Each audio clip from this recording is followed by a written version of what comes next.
Hey everybody, this is Randy with Better the Hunt Technologies. I want to explain something really unique about the C3 shotgun mitt. When you get your shotgun mitt, you might find it fits a little tight. That's because everybody makes a different size forend on their shotgun. At the top of the mitt is elastic stitching, and this is what you need to do.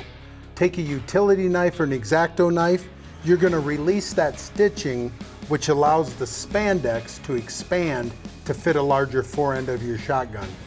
Now it'll fit both a large and a smaller. This is Randy with Better the Hunt Technologies. Good luck out in the woods.